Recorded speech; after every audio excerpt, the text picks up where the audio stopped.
Energy and Water Development Subcommittee of the Appropriations Committee will come to order. I want to thank all of our witnesses today.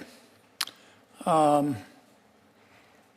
think I'll start by deferring to the Vice Chair of the Appropriations Committee and the ranking member of this subcommittee, my colleague, Senator Murray. She'd like to make some comments, and then I'll have a few comments to make, and then we'll hear from our witnesses. All right. Thank you very much, Chair Kennedy. Good morning to all of you. Acting Assistant Secretary Forsgren, Lieutenant General Graham, Acting Assistant Secretary Cameron, thank you all for being here today. We are here today to talk about the fiscal year 2026 budget requests for the Army Corps of Engineers and Bureau of Reclamation. Whether they know it or not, every American depends on the work of these agencies every day, and that's especially true for folks in my home state of Washington and anyone who lives out west or near a major waterway. The Army Corps keeps our ports running smoothly, which is critical for our economy and our trade. They manage critical infrastructure like our dams, levees, and bridges, and protect communities from dangerous floods. And they support our ecosystems and help protect keystone species like salmon, among a lot else. Bureau of Reclamation brings water to over 30 million people and irrigation to 1 in 5 farmers out west. It generates power to keep the lights on in millions of homes, and it protects farmers and communities against drought, to name a few things. It is critical work that we cannot afford to shortchange. But President Trump's budget request shows yet again that he has no clue and no problem gutting essential water investments our communities rely on to feed their families and stay safe from flooding. The President's budget requests a nearly 25% cut for the Corps of Engineers. And when you consider the fact that House Republicans' last year-long CR already cut funding for the Corps, we are really talking about a nearly 30% cut for the Corps relative to the funding level just a few months ago. This request, for example, falls $1.7 billion below the target level for the Harbor Maintenance Trust Fund, leaving more than half of that target funding on the table. Not only that, you include just $60 million for donor and energy ports like my home state, when our bipartisan Water Resources Development Act has specifically instructed that there be $417 million for these ports. And President Trump's budget also proposes a massive 30% cut for the Bureau of Reclamation. These cuts would end critical work on flood prevention, port dredging, basic management of our water resources, and more. This is flat out dangerous, and Trump's budget is dead on arrival here in Congress as far as I'm concerned. But we have a lot more to cover beyond the budget request, because as we sit here today, the President seems bent on doing everything he can to undermine the work of the Corps and the Bureau with reckless staffing cuts, and by brazenly and corruptly politicizing the allocation of funding and control over our nation's water resources. In the span of just a few months, DOJ has pushed out a quarter of the Bureau's staff without any discernible strategy. This mass exodus of talent puts the Bureau's mission at serious risk. The last thing we need are fewer dam safety inspections or big delays on repair projects. And when it comes to politicization, the President spent much of his first few weeks in office making up conspiracies about California's water supply as wildfires raged, vowing to block disaster relief, picking fights with the state's governor, and against the advice of all experts, ultimately ordered the Corps to open 2 dams and unleash billions of gallons of water on California's Central Valley. That move, predictably, did absolutely nothing to stop the fires and came nowhere near LA. But it did waste huge quantities of precious water and nearly flooded, yes, flooded local farms and communities and put agriculture at risk. It was one of the first instances we saw of this President meddling in the Corps' work and overruling experts to chase some fixation, but it was not the last. A few weeks ago, the Corps released plans detailing how it is allocating funding for construction projects in FY25. Now, usually that is something We decide here in Congress.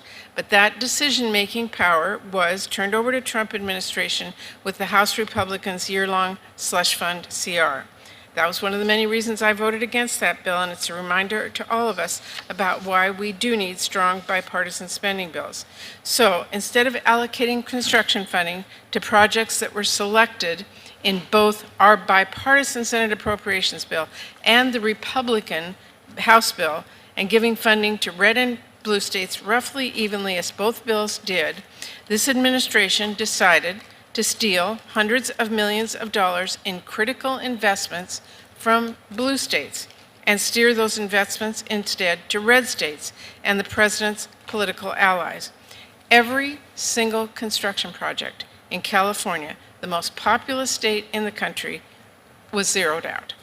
We're talking about funds that protect people in one of the most flood-prone states in the country, gone. And Trump completely defunded construction at the Howard Hanson Dam in Washington State, leaving a literal hole in the ground. This is a shovel-ready project that will ensure water reliability for over 1 million people in the region. And of course, the administration's budget proposal does not fund those projects in FY26 either. All told, 2/3 of the Army construction funding is now headed to red states for no reason other than Trump wanting to punish political enemies and reward friends. This is not how these projects should work, ever, in the United States of America. Lieutenant General Graham, a few weeks ago, the Assistant Secretary's office was asked in a House hearing about this nakedly partisan allocation. That official didn't even try to justify it. Instead, they said, tellingly, the buck stopped with OMB. So there it is. Trump and Russ Vought called the shots and defunded those projects on their own. Now, I shouldn't need to tell anyone here floods hit red states and blue states alike. Droughts hammer farmers in rural districts and strain families in big ways. Every single American, in one way or another, depends on our ports being well maintained to get the basic goods we count on and keep our economy humming. And everyone should be able to trust their government will decide how to invest resources and protect them from threats like flooding, drought, and wildfire, based on science, based on engineering. That is what's best for people, not on a president's desire for retribution. So I believe Congress needs to reject these reckless cuts that you are requesting for the Corps and the Bureau, and we need to see an end to this egregious politicization of these kinds of resources. This is not a path we can afford to continue going down as a country. So I will just give a warning to all of my colleagues. Once again, may not have been your state this time, but you all know full well just how fickle the president can be. We should not leave this authority with him. We do need to come together and write our own strong bipartisan bill. Thank you.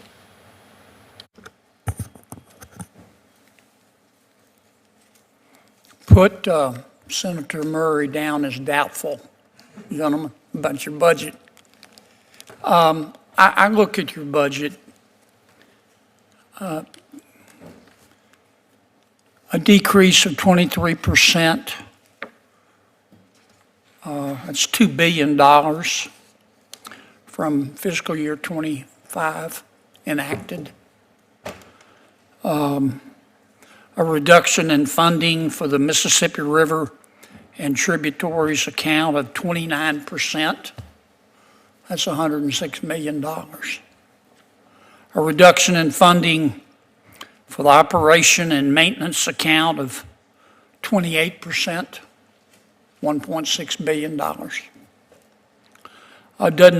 The budget doesn't propose any use, none, of the Inland Waterways Trust Fund receipts, and proposes to use only $1.7 billion from the Harbor Maintenance Trust Fund. That's about $1.7 billion less than the congressional target.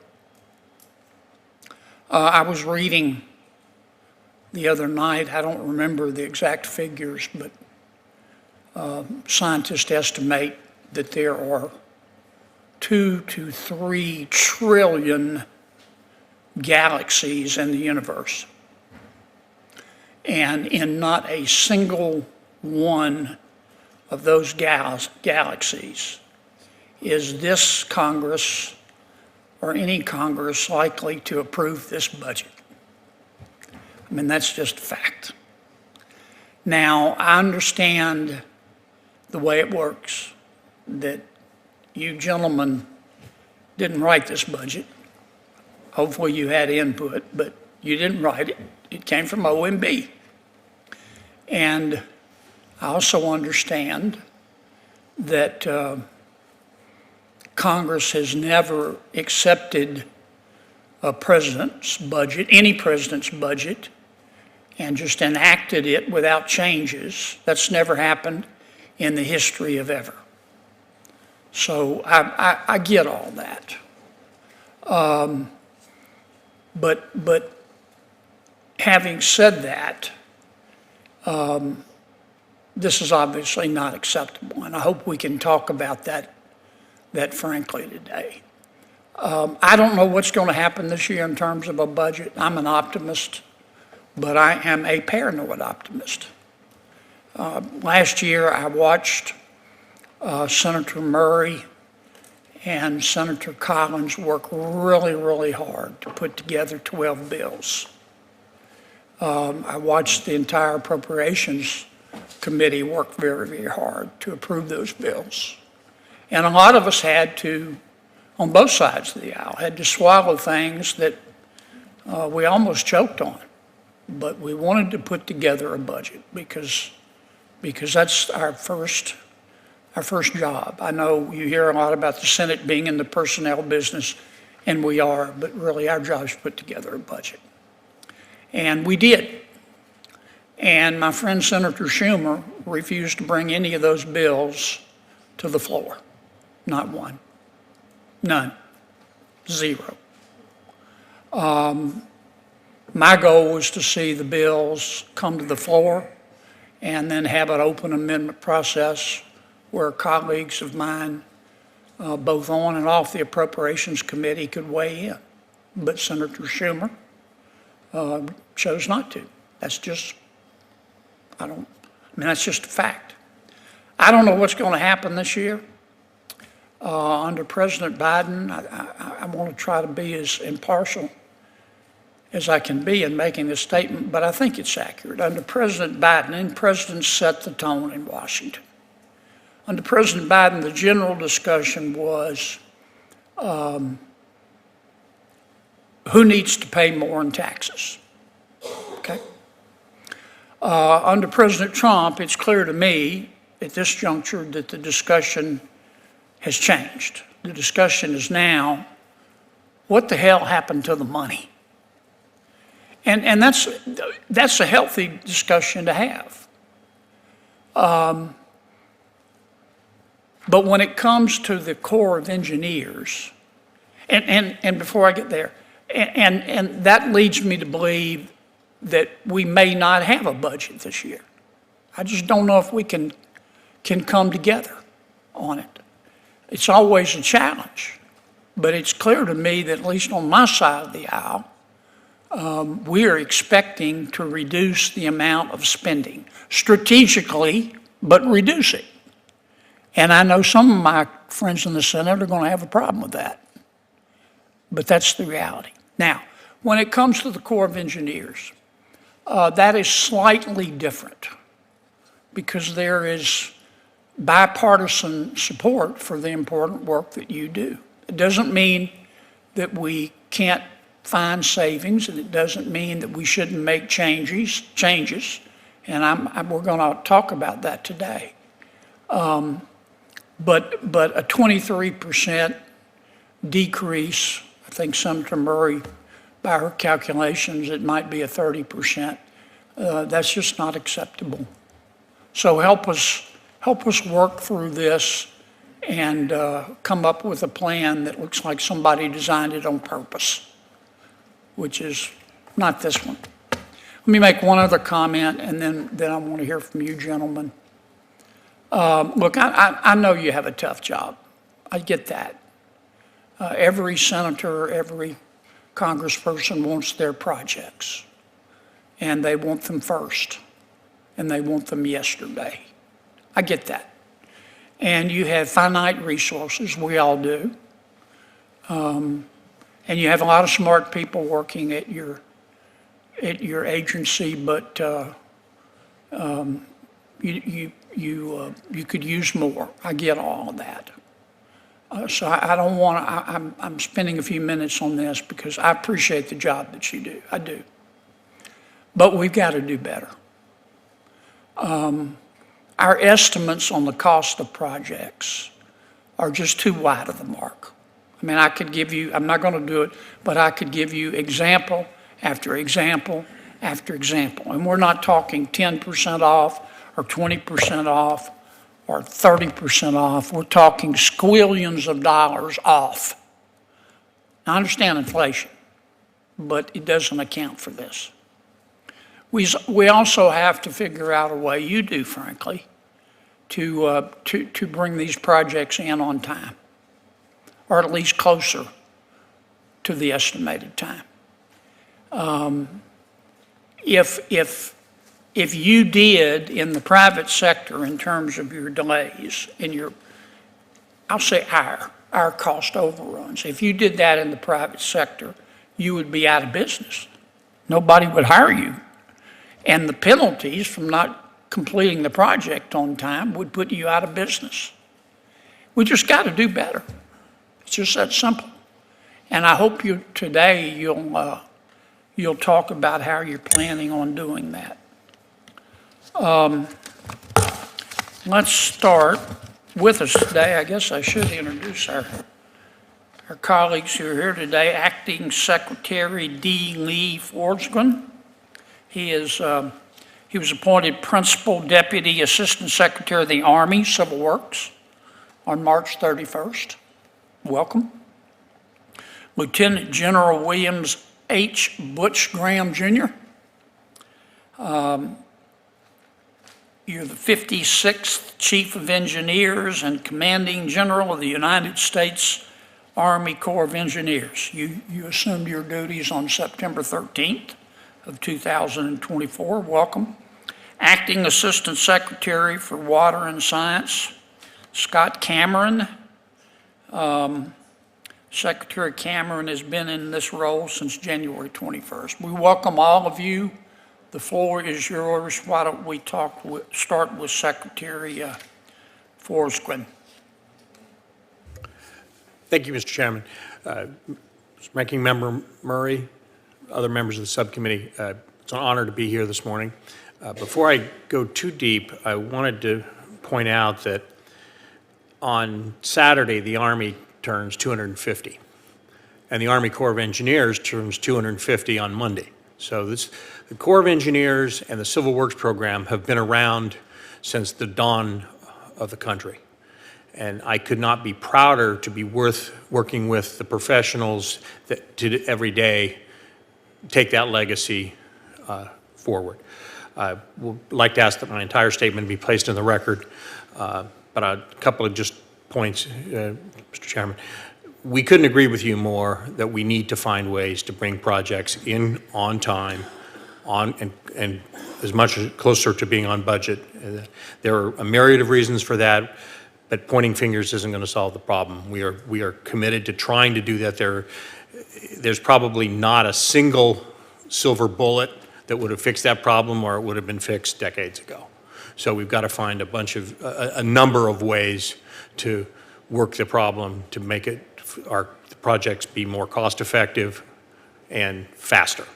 That said, General Graham works every day on that process. We are committed as Secretary of the Army's office and in the administration to support those functions in all of our interest, and it's in the national interest to do so. And with that, I would just welcome any questions that you all might have. Thanks. Chairman Kennedy, Ranking Member Murray, I'm honored to testify before you today in regard to the President's fiscal year 2026 budget for the United States Army Corps of Engineers.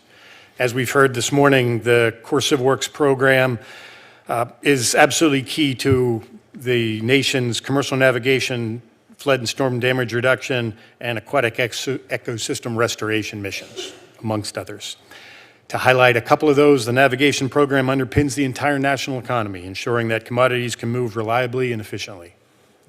Our flood and storm damage reduction program maintains over 746 dams and over 13,000 miles of federal levees that protect over 200 billion in flood damages avoided, averaged over a 10-year period. The 2026 President's budget is performance-based and focused on high-performing projects and programs, and the Corps uses a targeted approach to invest in the water resources that benefit the nation now and into the future. Chairman, we absolutely take you seriously on we've got to improve delivery. Our objective every day is to safely deliver quality projects on schedule and within budget. That's our objective. It's not a goal, it's our objective. To this end, we've improved our ability to measure our on-schedule performance. And right now, when I checked this morning, we're at 81%. That's a low B, and that's unacceptable. This performance, as you've discussed, is influenced by factors that we can't control, such as inflation, but there's a bunch that we can control, and I'd like to highlight three, and then we're organizing the Corps around these three. First and foremost, we've got to get the engineering right, and we've got to get the engineering right before we ask for authorization. It's like coming up to the authorizing committees and saying, I need a house, and I put a price tag on it, but I didn't tell them I need a 4-bedroom house with a 2-car garage. Right? We've asked for authority to build things where we haven't had the scope nailed down fully. And in the engineering terms, the design needs to be matured at least to the 35% design before we ask for the authority to build it. And that's my commitment to you. I'll sign no chief's report unless the engineering is advanced to the 35% design. Second thing we need to do is we've got to get the project management right. And Chairman, that's what you said. We've got to make good schedules that have contingency to deal with the unknowns, and then we've got to stick to those schedules with a great sense of urgency. And the last one is we've got to get the team that's building this right. We're striving every day to bring in the right team members or the right contractors to augment our team to build these facilities. So the path to successful delivery is clear. Plan projects thoroughly, build them rapidly with predictable funding, and have the right team of master craftsmen to deliver them. And I look forward to working with this committee to stay on that path, and I look forward to your questions. Thank you, General. Mr. Secretary. Thank you, Chairman Kennedy, Ranking Member Murray, and Senator Hyde-Smith for the opportunity to testify to you today on behalf of the President's 2026 budget request for the Bureau of Reclamation. Reclamation's projects and programs serve as the water and power infrastructure backbone of the American West, constituting an important driver of economic growth in hundreds of basins throughout the 17 western states. Reclamation manages water for agriculture, hydropower production, municipal and industrial use, and provides flood control and recreation for 90 million people. Recreation's activities support economic activity valued at $64 billion and support approximately 500,000 jobs. Reclamation delivers 10 trillion gallons of water to millions of people each year and provides water for irrigation of 10 million acres of farmland, which yields approximately 25% of the nation's fruit and nut crops and 60% of the vegetable harvest. Water and related resources account ensures reliable water and energy for agriculture, industry, cities, and rural populations, foundational pillars of the President's America First agenda. These investments deliver tangible results aligned with executive orders promoting energy dominance and streamlined governance. The Central Valley Project in California maintains and modernizes facilities and increases water conveyance to Southern California and the San Joaquin Valley. The Klamath Project in Oregon and California ensures operational flexibility for irrigation deliveries and natural resource management. The Bureau of Reclamation's work on the Colorado River directly advances presidential priorities of securing American energy, ensuring domestic water supply, and asserting sovereignty in international negotiations with Mexico. Through the Lower Colorado River Operations Program, including implementation of the drought contingency plans and binational agreements with Mexico, Reclamation enhances water supply reliability for U.S. communities while acknowledging our treaty obligations. We're working very closely with the 7 Colorado River Basin states at this point, because a number of key agreements expire in 2026. And we are working very hard to find a 7-state solution that the 7 governors will find agreeable to manage the water resources, increasingly scarce water resources of the Colorado Basin for the next 20 years. Thank you for your time. I look forward to answering your questions. Thank you, Mr. Secretary. I'm going to listen for a while. My guess is Senator Murray has some questions. I do. The floor is yours, Madam Vice Chair. Thank you very much, Mr. Chairman. And thank you for your testimony this morning. General Graham, let me start with you. The Howard Hanson Dam project is to address dam safety issues, provide additional water supply, and meet the Corps' legal obligations by opening up miles of critical salmon habitat. Would you agree with that assessment? Ranking Member Murray, yes. The Howard Hanson project right now is the one we're working on is primarily a fish passage to figure out how to get small juvenile fish off of a high head dam, which we've never done before. But it's part of a larger project that provides, as you said, critical flood risk management and water supply protection to the southeastern part of Seattle.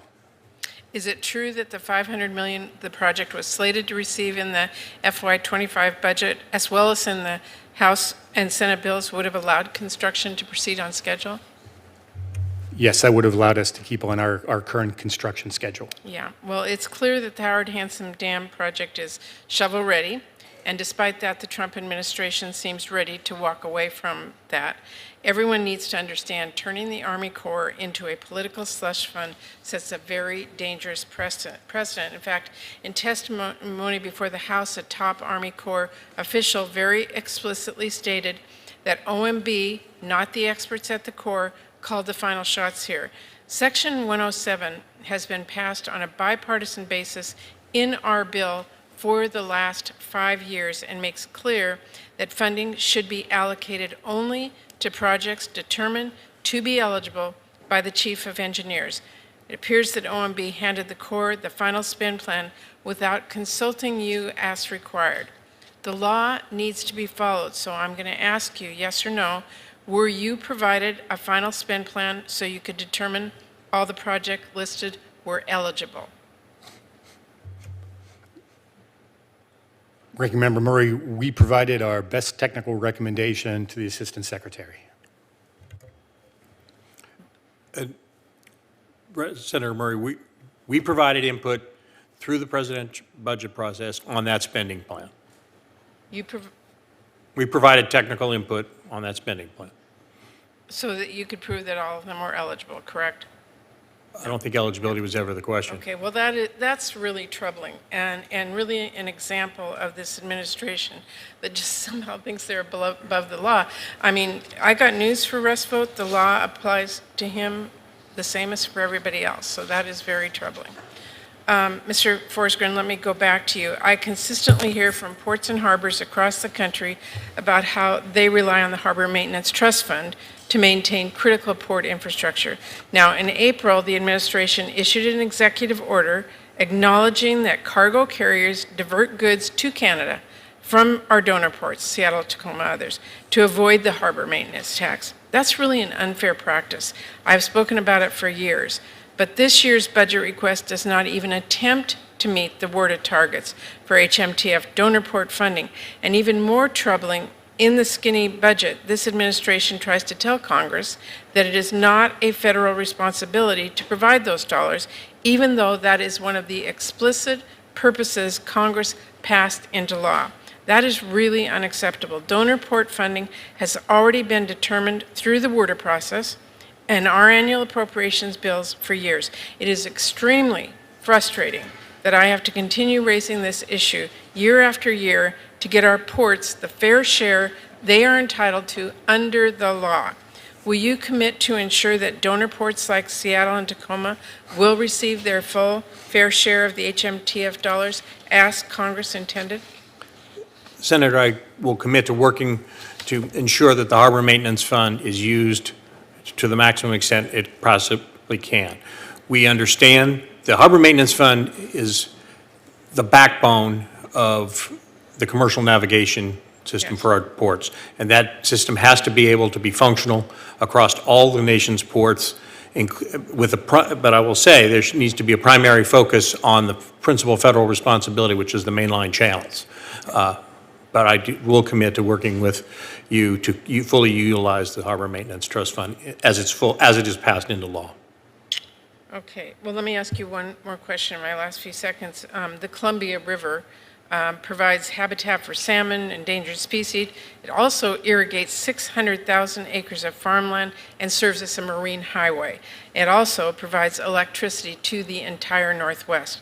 And critically, it has a transboundary waterway shared with Canada. So the State Department has been leading efforts to negotiate a modernized Columbia River Treaty, which is really critical to providing certainty for people and businesses across our region who rely on the Columbia River.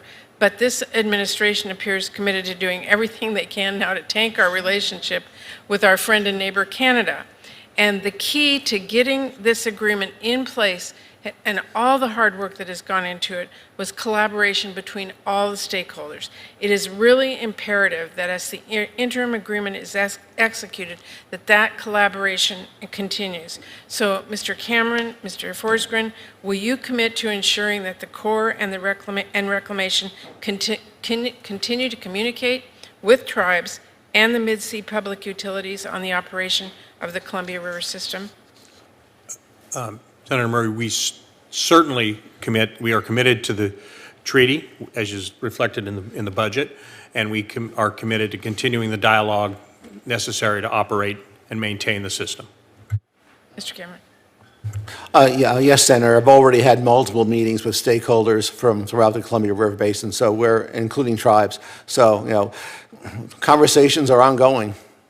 Okay, this is really a critical treaty. We need to get it enacted. And again, Canada is not our enemy there. We need to include them. Thank you.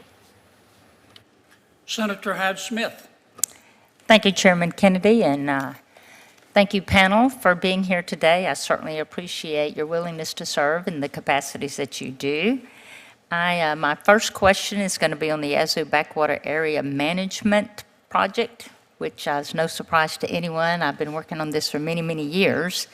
And Secretary Forsgren and General Graham, as you know, the U.S. Army Corps of Engineers Mississippi Valley Division signed a record of decision for the new Yazoo Backwater Area Management Plan earlier this year, which I, with thousands of Mississippi, were thrilled about this milestone. And I'd also like to express my gratitude to the Corps for the $32 million allocated to the project in your FY25 work plan that was announced last month.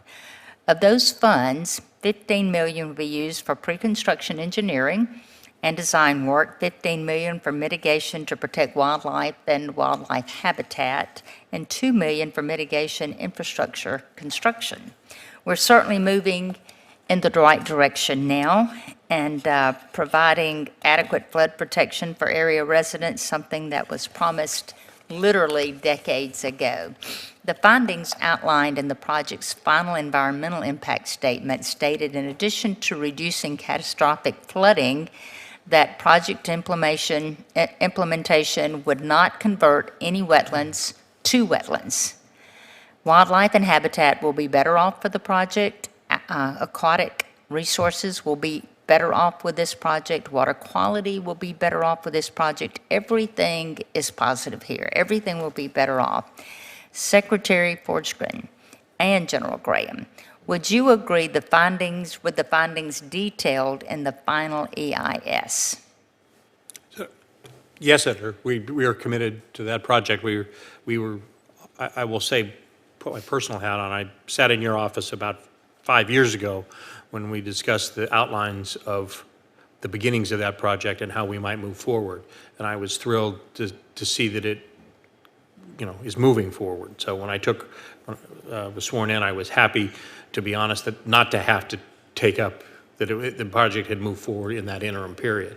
The short answer is we're committed to the project. We're committed to moving forward. I believe the findings are accurate. That doesn't mean the Corps still has a lot to do as the engineering and how we finalize exactly what that project needs to look like, but we're talking about deciding on which crown molding we're going to put in the house. We're not deciding on to build the house in this case. Senator, I don't have much to add. We're thrilled, and we're excited to see this moving forward. Our commitment to you is, as we go into pre-construction engineering and design, is let's advance that design now to include the mitigation, that the extent of that, so that when we come forward, this is how much this is going to cost, that we give you an accurate cost estimate.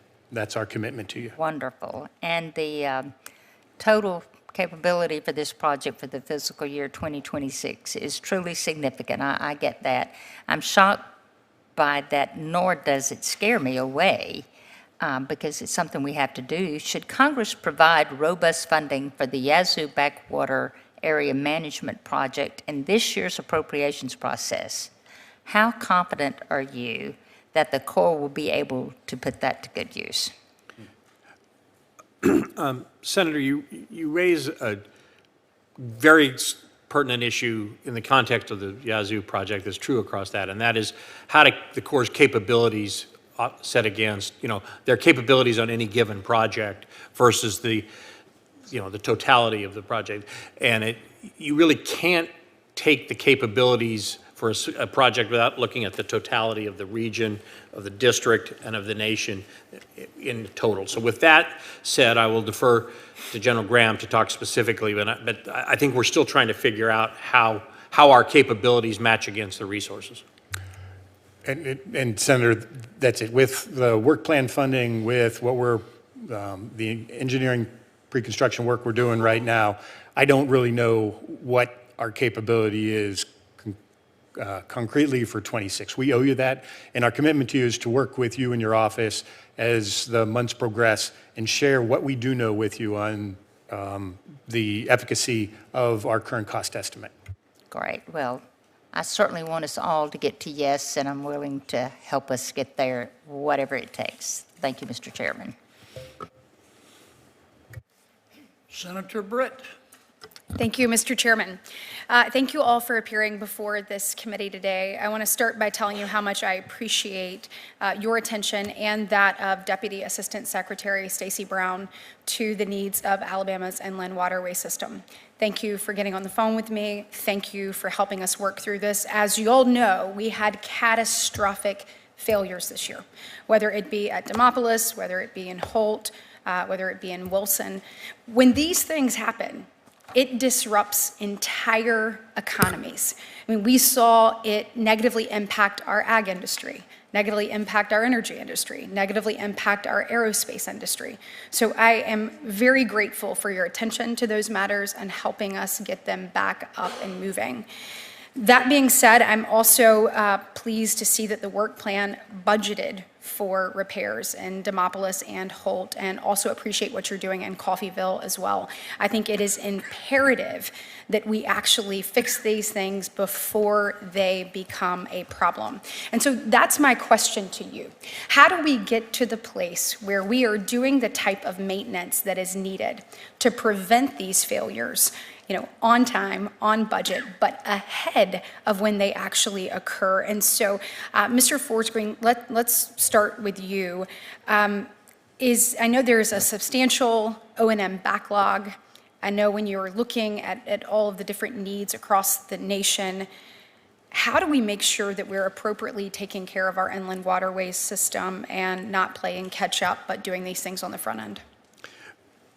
Senator, the Corps basically does all of its O&M budgeting and proposals against the engineering and risk assessed, for risk of, risk of failure. And we prioritize those things with the highest risk of failure. Could there always be more resources in O&M? Absolutely. But we all live in a constrained environment. But the Corps does in fact, they do a very good job of assessing the damage, assessing the potential risks associated with failure when they look at O&M. Have we been absolutely perfect with that? no. But Is it an issue of funding? Is it an issue of front-loading that so that you have that? Or is it an issue of manpower? Like, what gets us to these points? I think it's principally an issue of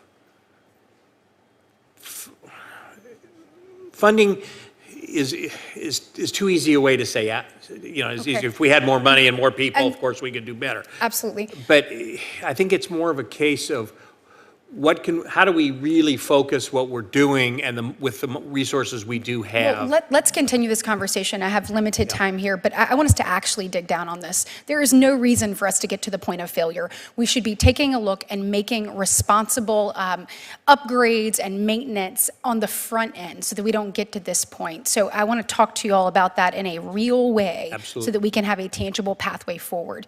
I want to talk about a project that I think has worked well. And Lieutenant General Graham, I'd like to ask you about the Mobile Harbor Deepening Project. Look, we've taken it down to 50 feet. It's going to be the deepest deepwater port there, right there in the Gulf.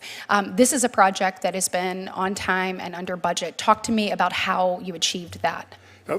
In the few minutes we have left on Black Warrior 10 Tom, we are not providing a reliable transportation system that your constituents can count on. We own that. I stood down at the sill in Demopolis, and I had all of our smart engineers from around the nation there, and we were trying to figure out how could we have seen that sill might give I way. appreciate you taking ownership of that. Thank you. We absolutely own that. They got really inventive up at Holt so that we could get that back in operation with the temporary fix, and then we have the long-term fix in hand. But we absolutely are not providing a reliable system, and that's our commitment to I really do that. appreciate that. Thank you so much. On Mobile Harbor, this is going to be a great year on the deepening. The key to success, stable, predictable funding. And that Okay, was stable, funded up predictable front. funding. I only have a few minutes left, so let me talk about something there. In the WRDA bill this year, WRDA 2024, I included a provision in there that said no less than 70% of suitable dredge material would be used for beneficial use. This is critically important. We can do two things. We can make sure that we have the economic engine that is the Port of Mobile, and we responsibly preserve our natural resources. It is imperative. This dredge material could be used for habitat restoration, for beach nourishment, for wetland creation, and I am not going to move off of that. So we have to make sure that we are good stewards of the natural resources that the good Lord has given us, and we can do both of these things at the same time. I am out of time, but listen, it is not acceptable that we have delays in this. I want to make sure that we figure out a pathway to get these answers quickly, and that we can speed up the process. It is imperative that we do so both on the permitting side and taking a look at some of these overburdensome reviews. So I know that I am out of time, but do you have just a comment on how we can do that quickly? Because Short answer the is chairman's being gracious to me here. Senator, we are committed to beneficial use of dredge materials as probably the preferred method to dispose of our dredging material. And we are committed both on the permitting side and on the project design side to maximize the use of beneficially used materials. Okay, let's go ahead. Go ahead. Senator, what we're doing down at Dolphin Island is, Yes, sir. I think, exemplary. Yes, sir. What Mobile's district doing with a programmatic agreement so that we can get that all up front on the permitting. And that is, we treat the clean sand, clean silt as a resource for the environment and in terms of the beach protection as well. So Okay, well, let's work together. I am absolutely not going to back off of this and believe that we can do both things. And Mr. Chairman, thank you for giving me this time. Also, just a point of personal privilege real quick. I am looking forward to the confirmation of Adam Tell. We were baby staffers together, brand new in Richard Shelby's office. Got to know each other. I've never met a bigger Mississippi State fan in my life, by the way. So you all get ready for that. But worked with he and his wife Shelby through the years. He is a true public servant. He is a tireless advocate for America's infrastructure. I mean, in addition to that, he happens to be an Alabama native, and so I know he knows firsthand the needs and how significant the inland waterways system is for our country's continued growth. So I am excited about getting him confirmed and getting him in place and having him in front of this committee, Mr. Chairman. Thank you, Senator. Senator Rounds. Thank you, Mr. Chairman. Acting Assistant Secretary Forsgren, it is good to see you here today. I'd like to talk about the Tribal Partnership Program, or TPP. It's been a very successful program in my state of South Dakota. This program provides federal support to tribes for projects related to environmental restoration, flood mitigation, and protection of natural and cultural resources. The Water Resources Development Act, or WRDA, of 2024 made the Tribal Partnership Program permanent, allowing the U.S. Army Corps of Engineers to continue supporting this important work. Do you believe the U.S. Army Corps of Engineers currently has the resources necessary to effectively continue executing projects under the TPP? Yes, Senator, I believe we do. There are many ways that we can reach the goals of that partnership to work with tribes to enhance their water infrastructure. Good. Look, I think these tribal nations really do want to have an ongoing and working relationship. These are areas that can really improve the economic opportunities and literally the safety in those areas as well. Consultation is critical. They appreciate not only the idea that we can work together, but the clear evidence is when we actually ask their opinion, we get their feedback, and then we work in a consultative way to get a project done. We commit to continuing the tribal consultations. Thank you, sir. Lieutenant General Graham, thank you, first of all, for being here today, and thank you for your service to our country. Nearly 1 year ago, southeastern South Dakota experienced some catastrophic flooding. Record rainfall destroyed numerous homes and caused significant damage to public infrastructure. General Graham, the U.S. Army Corps of Engineers plays a vital role in flood response efforts. Each year, Congress allocates funds specifically for disaster-related flood work, enabling the Corps to support preparedness, response, and recovery measures. In your view, does the Corps currently have the capability to adequately prepare local communities for large-scale flooding? So, Senator, on the emergency response side, on Public Law 8499, I believe we do. Working closely to use those authorities and those appropriations to the maximum extent possible. We've been very aggressive with that over the last couple of years. And then working with the Federal Emergency Management Agency under the Stafford Act, we can bring in the expertise of the Corps on flooding, particularly to the area along the Big Sioux River. I'm excited to see in the President's budget that we've got a new start for a study to take a look at the core project that exists there and see if we can improve it. Understand that putting a dirt berm across I-29 is probably not the best solution we could come up with. It was what they could back in the 70s. But so our commitment to you is we're excited to see this is a known problem, and we're committed to working with you to solving this. Yeah, look, there was a beautiful residential district there called McCook Lake. And basically what this did was to divert the water, and it diverted it right through that residential district. There's a better way to do it. And we'll look forward to working with you to see that we find the appropriate plans so that when this happens again in the future, and it will, that those types of flooding conditions are diverted so that there is less damage to public property and infrastructure in that region. Thank you, sir. Assistant Secretary Cameron, first of all, I want to thank you for being here today. As you know, Congress has authorized the Bureau of Reclamation to design and construct rural water supply projects. These projects are intended to deliver potable water to rural communities in western states. To advance large-scale water projects, two types of federal authorization are required. First, the authority to conduct a feasibility study and the authority to construct the project. There are 3 regional water organizations in South Dakota are currently seeking congressional authorization to conduct feasibility studies. If these entities receive the necessary authorizations, will the Bureau of Reclamation have the capacity to promptly initiate and complete these studies? Thank you for that question, Senator. We are committed to working with those communities to help them figure out how we can proceed with feasibility studies. And in the event that Congress authorizes the work, we will find a path to advance that activity. In a timely fashion? Yes, sir, given the availability of resources. Okay, I noticed that the budget is not the best this year. It means that if we can get some money in there for that purpose, we'll get her done. Happy to work with you on that, sir. I'd point out, you mentioned tribes earlier. We're prioritizing rural water projects that have some connection to tribes as well inside the president's budget, given our trust responsibility to tribes. And often there are Indian water rights settlements as Congress has passed that we're trying to implement. That's part of the projects that we've got going on, so I look forward to working with you to accomplish it this year. Thank you, sir. Thank you, Mr. Chairman. Senator Merkley. Thank you very much, Mr. Chairman.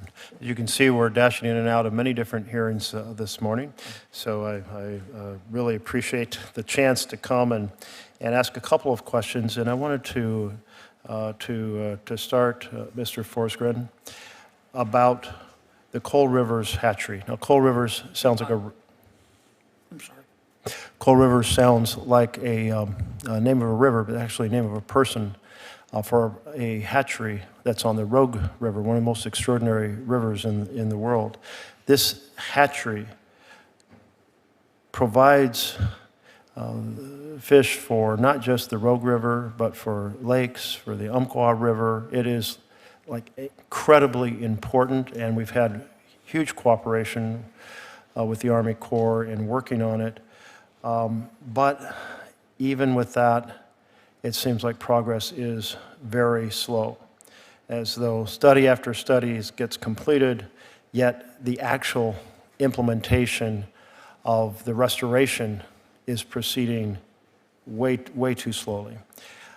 I want to know if the Corps fully understands how important this hatchery is dedicated to its rehabilitation. The supply of clean water is essential. We've took quite a bit of work just to get a steady supply of electricity to this site. Let me stop there and just say, are you familiar with the project, and are you all in on helping us restore this hatchery? Senator, I must admit I am familiar only at the, I'll call it 60,000 foot level as to the project. I'll defer to General Graham on more specifics on that particular project. I don't want to tell you wrong.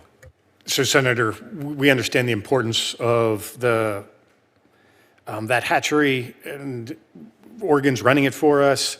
We've got money, I think it was in FY24 to fix the roof, but we know it has a failed water supply, still challenges with the transformer, and we will continue to push, make our best technical recommendations for the budget packages to make those fixes. So the Portland District has identified significant capacity, as they refer to it as capability, to support going more aggressively to attack the challenges at this hatchery. I mean, years of it being a priority. You mentioned a roof. Like, it's a complete rebuild. Even the challenge of the water not being properly supplied and filtered, causing the death of a number of the hatchery projects. And it's like, have we gotten to the point that we can't even figure out how to get clean water, steady electricity, steady filtering? So what would the Army Corps be able to do if Congress were to appropriate full capability for this project, given the Portland District is telling us they have that capability?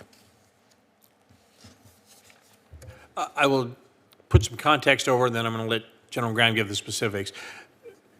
Capabilities are always done in the context of the totality of the budget and the resources and the needs in a given district, in a given division, and nationwide.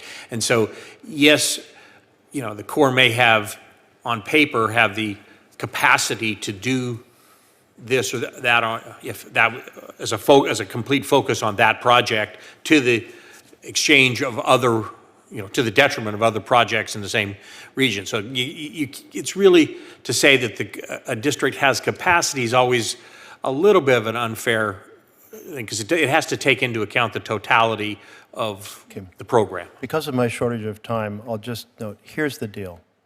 When these dams were built, a promise was made to everyone that the Corps would make sure that these hatcheries provided the fish that could not go upriver to spawn. That promise is being broken. It is extremely important that be understood and that promise be upheld. And that means we've got to get the clean water not just studied, but supplied. We've got to get the filtering equipment not just thought about, but rebuilt, and so forth.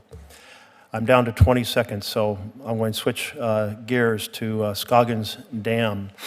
Last month, my office was noted after 20 years of planning, the Bureau of Reclamation made the decision to rescope and downsize the planned structural reconstruction of the dam safety project at Scoggins Dam.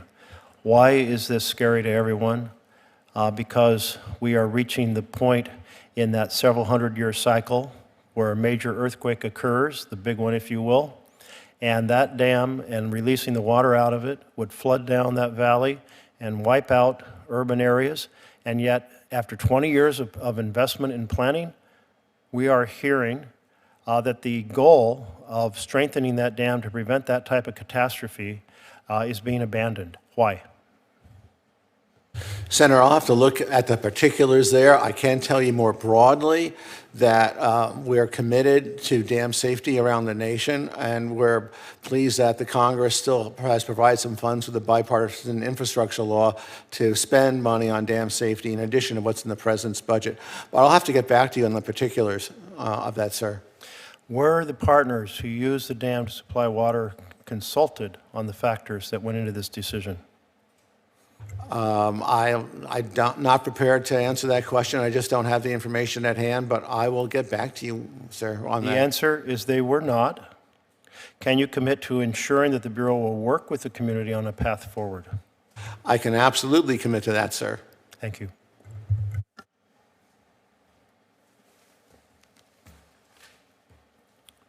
Mr. Chairman, not seeing any of my colleagues across the aisle, I have one more question if you have time for it. Go ahead.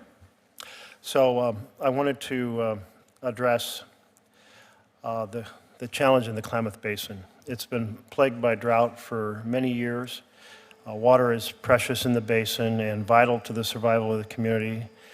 The stakeholders have all come together to support each other in a whole variety of projects. One of those projects was to install sensors. They're referred to as SCADA sensors along the Klamath project to allow real-time water evaluation in order to do real-time water management. This was passed into law in March 2022. The sensors have not been installed. Can anyone give me a sense of when this project is going to be completed? I'm not prepared to give you a timeline right now, Senator. I will say we are aware of that issue with the SCADA sensors and believe the funding is available to move ahead. But I'd be happy to provide a schedule for you after the hearing. Thank you. If you'll commit to briefing me and my staff, I'd certainly appreciate it. Absolutely, sir. I'll tell you, folks go, listen, that $5 million is written into law. This first phase of this is putting sensors on poles that stick in bodies of water. How is it we seem to go years unable to get a project funded, it's funded, but nothing happens? And that is really frustrating. We're only a few months into this administration, but maybe the new team can get this done. We'll look into it, and we'll look forward to briefing you and your staff on a path forward, sir. Thank you. Senator Peters.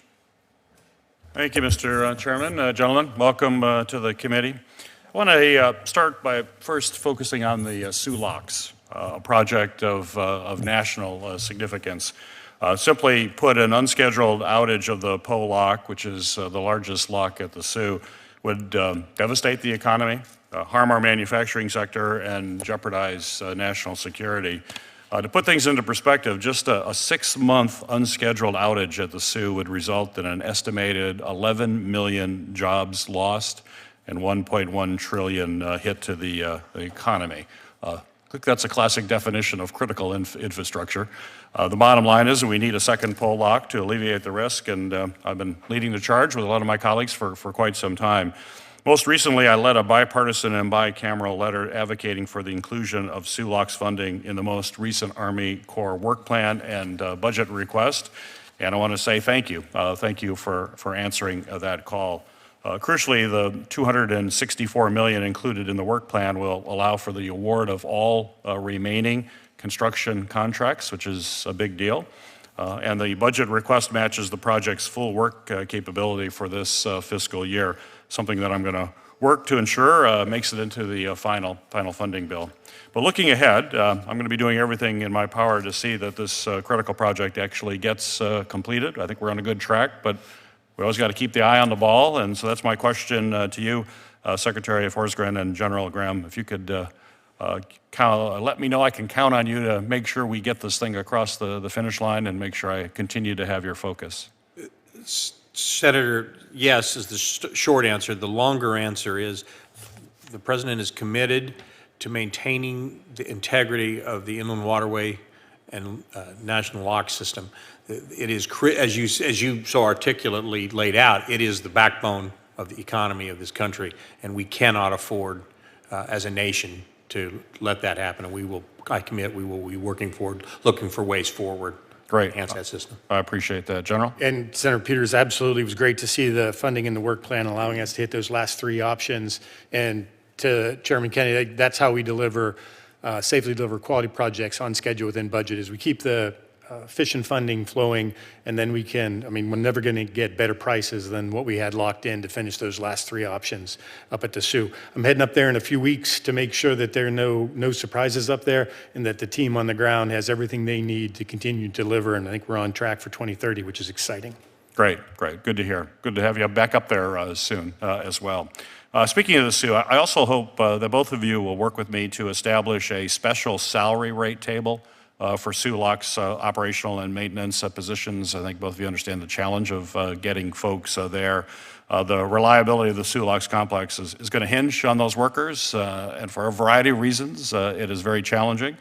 So to both of you, again, can I count on your help to make sure we have adequate staffing for the facility as it operates? Senator Peters, absolutely. That wonderful investment to make sure that this key piece of infrastructure, as you laid out, will only serve the public well if we have the right staff there. And based on kind of some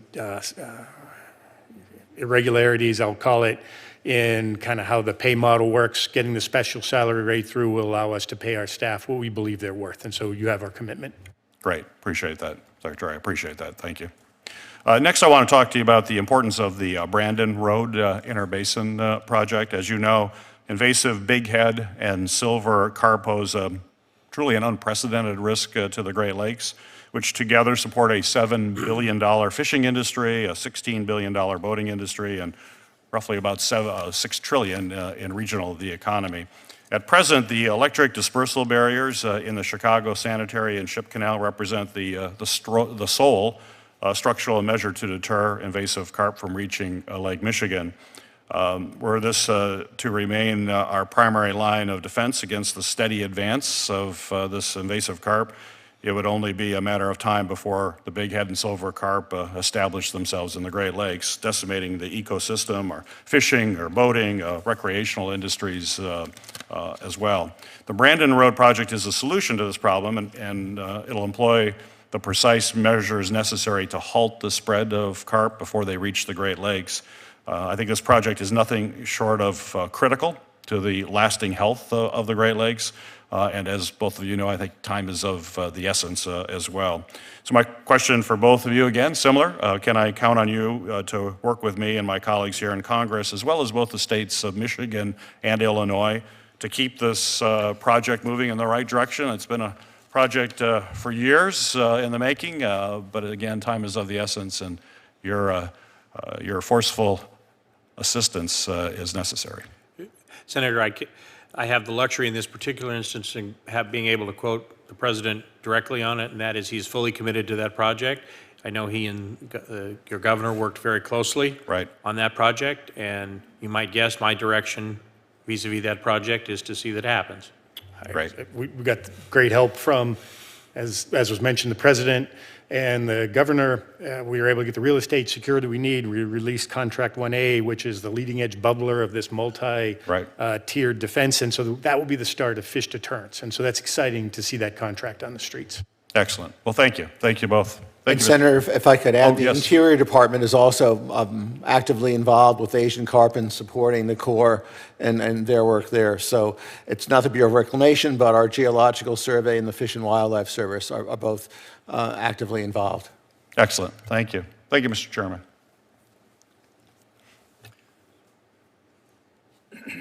I've got a few questions, gentlemen. Let me start with you, Mr. Secretary.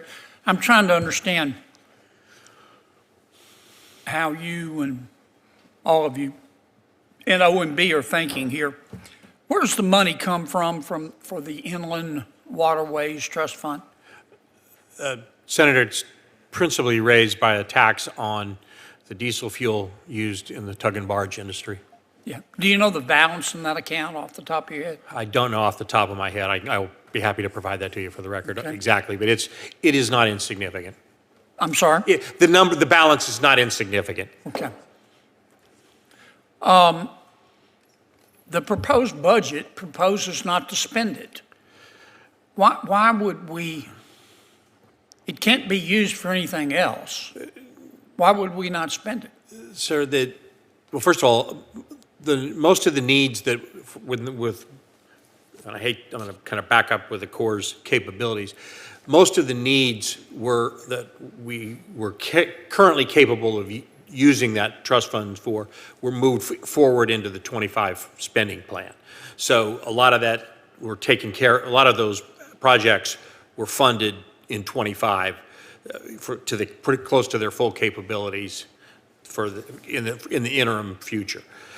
And it also, the advantage of the trust funds is that they're designed to be for monies to be raised to used, including out years, and over a longer period of time. So, we moved the funds forward into 25 for most of the projects that were currently ongoing, and then the projects, there were balances left that will be used in future years to fund projects as they come up and the Corps' capability come available. So, Mr. Secretary, you're saying you don't need the money right now? No, sir, we're going to need the money very soon. I'm talking about right now. It's a timing issue? I would say largely, sir, yes. That could we always use some, what we don't want to do is get into a situation where we're trying to spend money just because it's about to expire. Agreed. We'd rather find that, fund it as the projects need it as they go forward. Where's the money come from for the Harbor Maintenance Trust Fund? Sir, it's a value-based user fee that is charged against all cargoes entering or exiting the United States. Okay. It's got some money in it, does it? It does. And again, to be used over time. Right. This proposed budget only proposes using $1.7 billion, is that right? Yes, sir. That's below the mark that we set, is it not? Yes, sir. How come?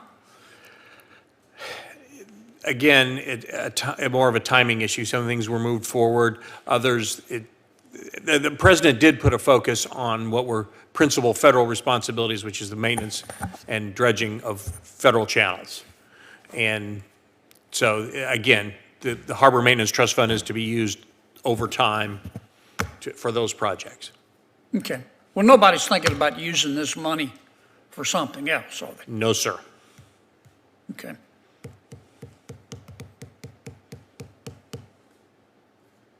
General, I want to ask you a question about bringing these projects in on budget and on time. I know you said it was engineering. We got to get the engineering right, project management right, team right. Let me give you an example. I'm not going to beat this to death, but and I'm just picking a project. We've got a lot of projects in Louisiana, just like Alaska has a lot of projects. Everybody has a lot of projects. But the Inland Harbor Navigation Canal in New Orleans. 10 years ago, we projected it would cost about $951 million. Now the cost is up to about $4.7 billion. And the course says it'll take 14 years. I mean, I understand inflation, but why? And I'm using this as an example. So Senator, the Inner Harbor Navigation Canal down there, where the intercoastal waterway bisects and gets across and up onto the Mississippi River is absolutely key. And you know the history that we've had on multiple lawsuits and injunctions over the years.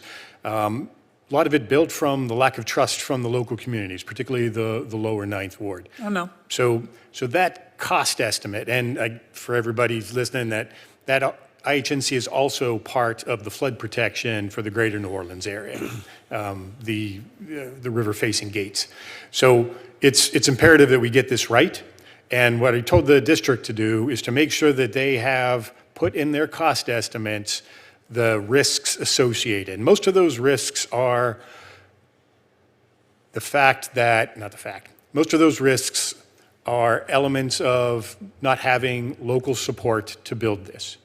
We want to get a team together. How do you quantify that? So that's what we owe you. You take a risk that it's going to get delayed, and then you try your best to put money associated with that would get delayed. So we would have loved to have built this thing for less than $1 billion 10 years ago, but the court cases have prevented us from doing that. The lack of trust from the citizens of the lower Ninth Ward have prevented us from doing that. So we're trying to build that trust so that we don't end up in this infinite loop of litigation.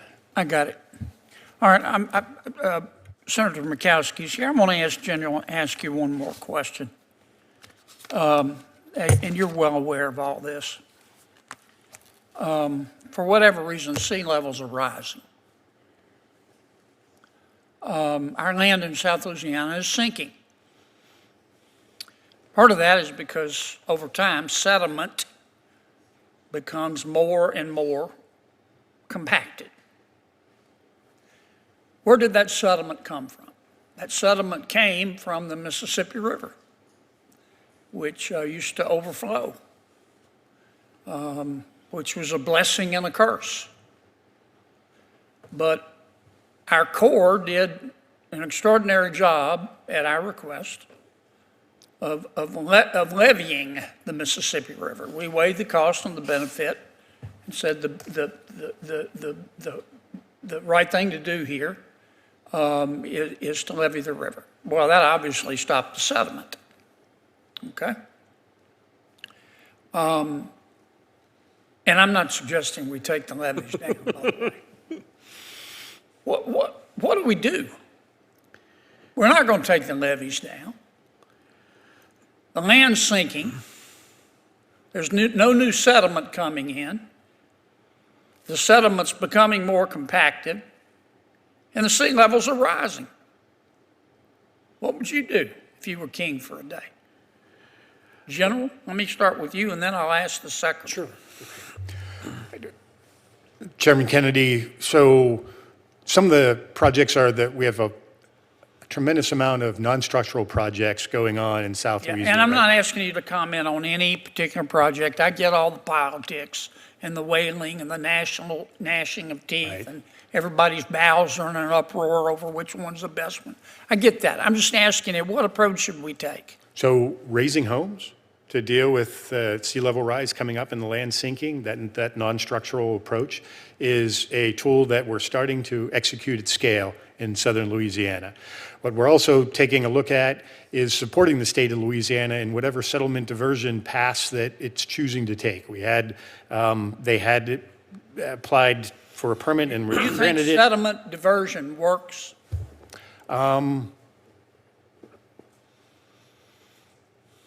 In some instances, I believe it does. It has to be done very carefully. And anytime we move the Mississippi River off from where it's going to someplace else, that's going to have tremendous forces. And so we have to take a look at that mindfully. But I believe we have the engineering expertise, and working in conjunction with the state, I believe that we can use that tool effectively. Now, do you, on this sediment diversion, Are you saying we should do it in small amounts? Pilot Or projects, larger amounts, or does that matter? I think pilot projects to prove that we know what we think we know are always wise. So you're thinking of a pilot project? I think those, We've done some. we have done some. We don't have enough pilots? I'd owe you a better, more detailed answer on that. Okay. What do you think, Mr. Secretary? Senator, I certainly agree that the Corps' expertise in moving and doing sediment projects and doing a traditional Corps approach will be one of the tools that has to happen. I think we need to think about the other side of some of the stuff the Corps does, and that's using the regulatory program to create some incentives for the private sector to do positive things. For example? I'll use a perfect example in South Louisiana. Right now, in the 404 program, we cannot give a mitigation bank credit for preventing subsidence losses of wetlands. Those coastal wetlands losses are amounting to about the only losses nationally in wetlands resources. But we don't have a mechanism now between, I don't think it's law, it's really regulation, that would allow someone, for example, there are several large landowners down there that at a relatively low cost, a few $1 million, could, barrier the breaches that have been into the coastal wetlands for a long time, and that would stop some of the saltwater incursion, which accelerates the wetlands losses and some of the subsidence. But if they could sell credits for 404 purposes for elsewhere in Louisiana, that would provide the economic incentive for doing that. But we can do it, so now you've got people in South Louisiana going up to North Louisiana to buy credits, to do development. Gotcha. There's a mismatch. We need to find some more creative ways to use the regulatory system in a positive manner to help. Okay. I want to sit down. We'll sit down and talk about that. Absolutely, Senator. Thank you for your creative thinking. I want to be sure I understand you, General. You think diversion works? I believe there's cases where it can be part of the solution. Yes. You think it can work in South Louisiana? Yes. Okay. Senator. Love these conversations. This is why the Corps is so important. Quite honestly, we need really smart people, really good engineers to figure out some of these challenges, whether it is what you're facing down there in Louisiana with the loss of your wetlands and the subsidence and all of that. We got other problems up north that come about through coastal erosion, river erosion, the permafrost melting. We've got subsidence there. It's just a different kind. But at the end of the day, we're all looking to the Corps for many of these answers. And like your situation in Louisiana, there is no small project that I can find in the state of Alaska. The thing that should be simple is not simple. These are legacy projects. And whether it's Lowell Point, most people in America will never hear of Lowell Creek Tunnel and why it's important, but it's going to save a little community like Seward. But honest to God, it's 20 years, maybe more in the making. I'm not even going to count the dollars. But that's not what I want to talk to you about today. I want to talk to you about the Port of Nome, because I'm worried that as we're looking at your budget, what we're talking about here today, the projects that are important to Alaska and Louisiana, the amount of folks that we've got at the Corps, coupled with the decrease in the budget, problems like we're facing in Juneau with the Jokelop. That is a Norwegian term for glacial outburst flooding, which just about on August 7th of each year, the people of Juneau are visited by a massive flood where a glacier rises up because you've got so much volume under this basin, floods the river, floods the area. We need some smart engineering solutions, and it's not going to get any cheaper. To the Port of Nome. Every single time, whether it's in public hearing like this or in private conversations in my office, the Corps has assured me that the Port of Nome is a priority project. They realize that the United States of America needs a deep water port, given Nome's strategic advantage where it's sitting right up there, right directly across from Russia, all of the traffic that we're seeing coming through the Bering Straits. Nobody disagrees that this is a significant port. And yet when I look at the budget request, I'm just confused. I'm just confused because you've got a port that is not getting any cheaper. We all recognize that.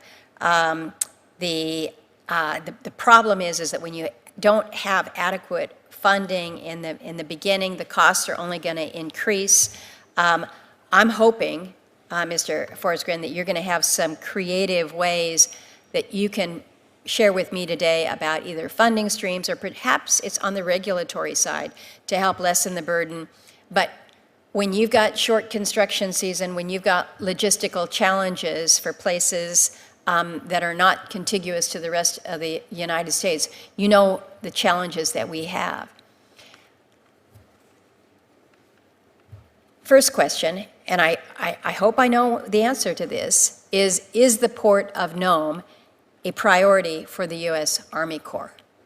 Yes, Senator. Okay. The fact that it was included for funding specifically by name demonstrates that commitment. And I think that that's good, and I take that for what it is. But I'm concerned that when you don't include meaningful funding, basically there's $3 million here, it looks to me that this is, what we're talking about is a contingency amount for a prior year's funding rather than looking at the project, evaluating the need, and putting the commitment behind it. How am I supposed to read the commitment from the Corps about a project like this with a budget like this? And I know you anticipated that question. I did, but that doesn't make the answer any easier. No, it doesn't, because it defies a rational explanation in my view. Senator, all I can say is the Port of Nome is a commitment, is a project that the administration is committed to. And there have been a number of challenges at the Port of Nome, contracting and others, that have put us in a place where the exact level of resources that we thought we could execute in the short term is uncertain. And so, yeah, and I'll defer. So Senator, we're working through the solicitation right now and the bids and working to see if we can get to an award. And that's with the $250 million that we have on hand. The $3 million in 26 we would use to advance the next feature, the engineering for the next feature, that's the East Breakwater. So we are moving that forward. The key is getting to an award this year for the causeway extension. And I'm still, that's our goal, but we're not quite there yet. So the last time we talked about this, we've had many, many, many conversations about this. The effort was going to be to see if you couldn't attract more interest from outside contractors. I'm told that has happened. I'm told that we're further along with getting a successful bid out there. But what you're both sharing with me today by body language and words is not very comforting, actually. We're further along, certainly, Senator. This is still all part of the acquisition process. Talked to the district yesterday, and they're optimistic. And define optimistic. Does that mean that we get through the bid process this summer? That's what they're optimistic about, yes. And do we actually do anything physical this year? Moving rock this year, Senator, I owe you an answer on that. As you said, the construction season's short. And I can't remember offhand the sequence of buying rock. So I owe you an answer on that. I think you need to talk to your folks in Alaska. I'm sure you have. The assurance that I got was that we were going to be seeing physical activity this year. And we know what happens in Nome after October when the ice comes in and everything, all work effectively stops. So what you're sharing with me is we're going to be better off on paper. You're going to try to move some rock, but I just don't want one stack moved from one corner to another. This is either stop calling it a priority project and just acknowledge that the Corps and the administration is saying that the Arctic is no longer significant, and I refuse to accept that for an answer. Or put some direction to this in a way that is aggressive, that is meaningful, and is responsive to what we're seeing 57 miles across the water in Russia. I think we're an embarrassment when we say one thing and we simply do not move to facilitate it in a way that could be recognized as positive. So I don't mean to be lectury, but I am so frustrated with where we are on Port of Nome right now. I know you've got a lot of other projects in Alaska that we're working on. We go through our checklist all the time. We're making some good progress there. Thank you. We need to deal with Juneau. We need to deal with Lowell Point. We need to deal with Elam. We need to do all this stuff. But in the meantime, the Arctic is not waiting. Right now, there's more interest in the administration with Greenland for an Arctic port.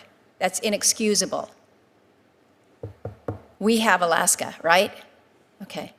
Anyway, thank you, Mr. Chairman. Thank you, gentlemen. All right, gentlemen, thank you. We'll meet again. We'll talk some more. The hearing record will remain open for a week. My colleagues can submit additional information if they would like. Thank you for being here today. If you get questions, please respond to them in a reasonable amount of time, both for this hearing and generally. Thank you for coming. We'll talk again. We're probably going to have to start over with this budget, gentlemen. I'm not telling you anything that you don't know. It's just not realistic, and I support a lot of what Russ and my friends at OMB are doing. But I just know the appetite for the work that you all do and the necessity of it. So I'm just being realistic. Thank you for coming. Take the rest of the day off.